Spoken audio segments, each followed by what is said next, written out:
you work, you know this is true. We are all doing more with less. We see it in the productivity numbers, the unemployment figures, the jobless recovery, as it were. The American worker stretched thinner than ever. And what's being done to work to ease some of this workplace stress? From the lowest corporate ranks to the highest executive echelons, action has been taken and is being taken. From encouraging employee meditation to hiring coaches for top executive bosses, all in the name of maintaining sanity. Tonight, we begin with Arjuna Martlin. He's a successful day trader from Chicago who is an ardent practitioner of Transcendental Meditation. Gary Kaplan, director of clinical neurophysiology at the North Shore University Hospital in New York. He started practicing Transcendental Meditation in the 70s and has studied the effects of TM on hypertension and hardening of the arteries. He says it works for both ailments. And then Phil Roosevelt, assistant managing editor of Barron's Magazine, where the story on stress and meditation appears this weekend. Of course, Becky Quick. And I will start with you, Arjuna, as the trader in the room. Tell us both how you meditate and how the meditation you think makes you better at what you do. Well, I practice Transcendental Meditation twice a day. And I would say the #1 benefit of TM is really just peace of mind. With the volatility of the markets and you know, the intensity of the profession, it's just nice to have that deep rest both morning and afternoon.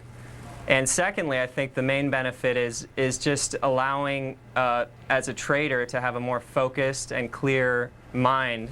And that in that way, you're better able to assess and take advantage of the opportunities in the market. So it's very good for focus. Phil, you know, when we heard that this was going to be in Barron's, we realized this must be a trend that's taking place because Barron's very infrequently writes about this stuff. What's going on out there? What's happening?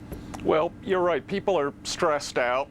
They're stressed out about a lot of things. And I mean, one sign of that, something like 100 million Americans have trouble falling asleep at night. And when we looked at that, we were wondering what are people doing to try to feel better, to sort of get more focused on the things that count in their lives. We found a Harvard Medical School study that showed that about 20% of Americans have turned to what are known as mind-body therapies generally, which could be yoga, meditation, visualization, hypnosis, things like that. And meditation right now heads the list of all of them. It's even more popular than yoga, which is, you know, swept all the health clubs and all the spas. But people are meditating and you don't see it because they do it privately. So it's not as sort of out there as other trends. But our writer, Robin Blumenthal, found that it seemed especially suited to traders. And that's why we got interested. Understood. In it. I want to get to you, Dr. Kaplan. You say there are also medical benefits. Yeah, there are plenty of medical benefits. It's really rather exciting. I think many physicians now are excited excuse me, about the benefits, particularly in the field of hypertension. Blood pressures are lower, and we know that it's a major risk factor for hypertension, for heart disease and for stroke. So we're all rather excited about it. Is it better, or does it matter if one meditates alone or with a group? Well, it's great to meditate twice a day regularly, and most people do that alone. But the effect on the environment and the effect on the individual is even better meditating in a group. So there are larger groups practicing the TM technique in different areas around the country.